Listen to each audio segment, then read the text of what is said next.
Swastiastu. Assalamualaikum warahmatullahi wabarakatuh. Shalom, namo buddhaya, dan salam sejahtera bagi kita semua. Kami di sini dari kelompok A4 akan mempresentasikan sanitasi dan hygiene dalam proses produksi dan penanganan pangan. Dosen pengampu pada mata kuliah kali ini yaitu Dr. Hewan Ikrut Swada, MSI. Baik, untuk anggota kelompok 4 sendiri ada 2 orang. Yang pertama Ahmad Amir Maulana dengan NIM 2109511010. Kemudian saya sendiri Nanda Octavia dengan NIM 2109511034. Baik, apa saja sih yang bakal kita bahas di PPT kali ini, dalam pembahasan kali ini? Yang pertama yaitu pendahuluan, yang kedua sumber kontaminasi, yang ketiga tahap-tahap hygiene dan sanitasi, kemudian yang selanjutnya ada sanitasi kimiawi, yang kelima ada hygiene karyawan, yang keenam ada pendidikan hygiene dan sanitasi, kemudian yang terakhir ada standar operasional sanitasi. Baik, yang pertama pendahuluan. Segala aspek kehidupan, apalagi yang ada sangkut pautnya dengan kesehatan, masalah hygiene dan sanitasi memegang peranan yang sangat penting karena dapat mempengaruhi segala aspek tersebut. Sanitasi dilaksanakan untuk menghilangkan kontaminasi dari bahan makanan dan mesin pengolahan serta mencegah terjadinya kontaminasi kembali. Untuk prinsip kontaminasi sendiri ada 2, yaitu prinsip membersihkan, yaitu upaya untuk menghilangkan mikroba yang berasal dari tanah. Kemudian yang kedua, penggunaan zat kimia. Menggunakan zat kimia atau metode fisika dari sisa makanan untuk menghilangkan sebagian besar mikroorganisme yang tertinggal pada permukaan alat dan pengolahan pangan. Baik, untuk sumber kontaminasi sendiri ada 6. Yang pertama yaitu bahan baku mentah. Diperkirakan proses ini yaitu proses pembersihan dan pencucian dari tanah. Kemudian yang kedua yaitu peralatan kontak langsung dengan makanan. Alat ini harus dibersihkan secara berkala dan efektif dengan interval waktu yang agak sering agar menghindari mikroorganisme tersebut berkembang. Kemudian peralatan steril panas. Peralatan steril panas ini harus berada di atas suhu 75-76 derajat Celcius karena bakteri termofilik atau bakteri yang tahan panas tidak akan bisa hidup di suhu tersebut. Kemudian yang keempat ada air pengolahan makanan. Air pengolahan makanan ini harus memenuhi syarat air minum. Kemudian yang kelima, air pendingin kaleng. Air pendingin kaleng ini diharapkan mengandung disinfektan yang digunakan untuk membunuh bakteri dengan dosis yang cukup tentunya. Kemudian yang keenam, peralatan penanganan akhir. Harus dalam keadaan kering dan bersih untuk menjaga agar tidak terjadi produk terkontaminasi kembali. Baik, di sini ada tahap-tahap. Yang tahap-tahap pertama ada pre-rinse atau tahap awal. Tahap awal ini untuk menghilangkan tanah dan juga sisa makanan yang ada pada mesin atau peralatan dengan menggorok, membilas dengan air, dan lain sebagainya. Kemudian yang kedua adalah pembersihan. Pembersihan ini yaitu menghilangkan tanah yang ada pada mesin dengan cara mekanis atau mencuci dengan lebih efektif. Kemudian yang ketiga yaitu pembilasan. Membilas kotoran dengan pembersih seperti sabun atau deterjen. Kemudian yang selanjutnya yaitu pengecekan visual. Memastikan dengan indera mata bahwa mesin tersebut sudah bersih. Kemudian penggunaan disinfektan dilanjutkan dengan pembilasan kering. Pembilasan kering ini merupakan tahap final dari rinse. Baik, yang selanjutnya di sini ada sanitasi kimia. Sanitasi kimia di sini ada 2. Yang pertama yaitu bahan disinfektan, kemudian pemeriksaan keefektifan prosedur. Yang pertama yaitu klorin. Yang kedua yaitu iodospor. Zat ini dicampur dengan deterjen dalam suasana asam, oleh karena itu cocok digunakan untuk pembersihan. Kemudian yang ketiga ada senyawa amonium quarter. Senyawa ini mempunyai sifat deterjen yang baik, tidak berwarna dan relatif korosif terhadap logam. Kemudian yang keempat ada surfaktan yang bersifat amfoter. Disinfektan ini mengandung bahan aktif yang bersifat deterjen dan bakterial. Kemudian yang terakhir ada asam dan basa kuat. Di samping sifatnya sebagai deterjen, juga mempunyai aktivitas antimikroba yang cukup. Yang selanjutnya yaitu pemeriksaan keefektifan prosedur. Yang pertama di sini ada senyawa klorin. Senyawa klorin ini akan membentuk asam HOCl. Pada larutan HOCl ini akan membasmi mikroba. Kemudian yang kedua ada sanitasi untuk air pendingin. Sanitasi ini digunakan untuk mendinginkan produk makanan setelah proses termal. Kemudian yang selanjutnya ada klorin air. Klorin air yang digunakan kembali. Klorin air digunakan kembali ini untuk mengurangi limbah dari air yang digunakan selama proses produksi.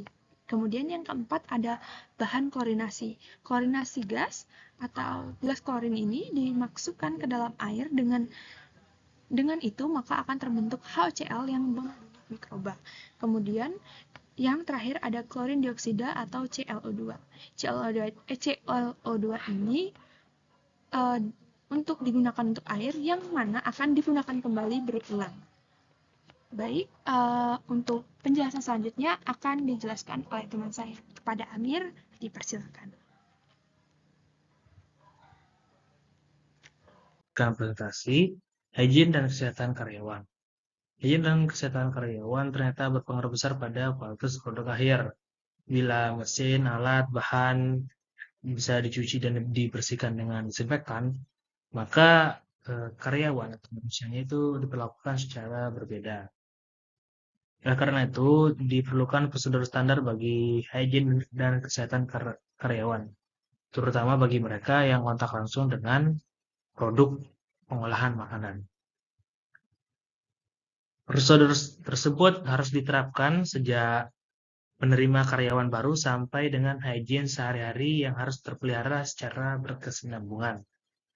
Prosedur tersebut harus direncanakan dalam 3 bidang yang berkaitan dan harus dilaksanakan secara aduk-aduk, yaitu seleksi kesehatan karyawan dan pemeliharaan kesehatan karyawan. Kedua, pemeliharaan dan pengawasan hygiene dan sanitasi. Ketiga, praktik hygiene di pabrik. Selanjutnya adalah pendidikan tentang hygiene dan sanitasi. Pendidikan dan pengawasan tentang hygiene, perorangan, dan sanitasi lingkungan adalah program yang harus ada pada pabrik. Pendidikan harus dilaksanakan tidak hanya sampai pada taraf kognitif atau pengetahuan saja, tetapi sampai pada perubahan pola tingkah laku atau attitude. Untuk sampai tahapan ini, pendidikan harus dilakukan secara rutin, berkala, dan diawasi secara terus-menerus. Pendidikan tentang hygiene sanitasi ini dibagi menjadi dua, yaitu hygiene pribadi dan sistem hygiene dan sanitasi pabrik. Hygiene pribadi yaitu perilaku hidup bersih yang harus dimengerti dan dijalankan untuk mencakup beberapa hal. Pertama, itu cuci tangan. Biasakan cuci tangan dengan sesama dengan air yang bersih dan memenuhi syarat air minum. Dengan sabun atau deterjen, tangan harus dicuci sebelum memulai kerja, setelah menggunakan toilet, setelah memegang bahan terkontaminasi, atau kapan saja bila diperlukan. Yang kedua yaitu kebersihan. Secara umum karyawan harus tampak bersih, kulitnya maupun pakaiannya. Yang ketiga, hindari kebiasaan tidak sehat, misalnya dengan meludah, mengorek hidung, telinga, menggaruk hidungnya, dan lain-lain. Selanjutnya adalah sistem hygiene dan sanitasi pabrik.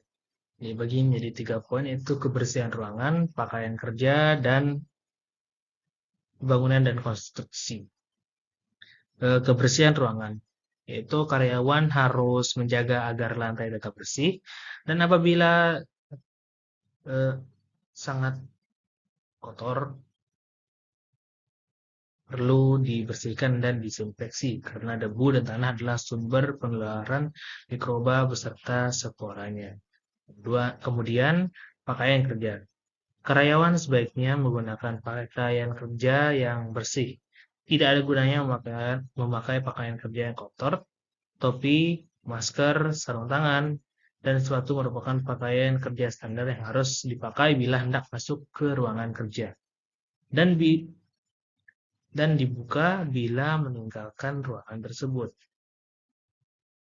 Cara penggunaan alat-alat tersebut pun harus tepat sesuai prosedurnya. Yang ketiga yaitu bangunan dan konstruksi. Yang paling ideal untuk mencegah kontaminasi adalah ruangan yang mempunyai air belt atau pintu ganda, sehingga ruangan tidak berkontak langsung dengan lingkungan luar. Ruangan sebaiknya mempunyai tekanan positif sehingga aliran udara hanya dari dalam ruangan dan tidak pernah sebaliknya. Oke. Selanjutnya adalah standar prosedur operasi sanitasi. Ada 8 kunci sanitasi, yaitu keamanan air, karena air adalah komponen yang sangat penting dalam industri pangan. Yang kedua, yaitu kondisi dan kebersihan permukaan yang kontak dengan bahan pangan. Yang ketiga, pencegahan kontaminasi silang, karena ini sangat sering terjadi pada industri pangan. Selanjutnya adalah menjaga fasilitas pencuci tangan, sanitasi, dan toilet untuk mencegah terjadinya kontaminasi terhadap proses produksi pangan. Yang kelima yaitu proteksi dari bahan kontaminan. Yang keenam, pelabelan, penyimpanan, dan penggunaan bahan toksin dengan benar. Yang ketujuh, pengawasan kondisi kesehatan personil yang dapat mengakibatkan kontaminasi. Yang kedelapan, menghilangkan hama dari unit pengelolaan. Baik, sekian video project based learning ini kami buat dengan judul Sanitasi dan Hygiene dalam Proses Produksi dan Penanganan Pangan. Semoga dapat membantu dalam proses pembelajaran dan kami juga memohon maaf apabila ada salah kata dalam pembuatan video project based learning. Sekian presentasi kami tutup. Akan saya tutup dengan Paramasanti. Om Santi Santi Santi Om. Assalamualaikum warahmatullahi wabarakatuh. Terima kasih.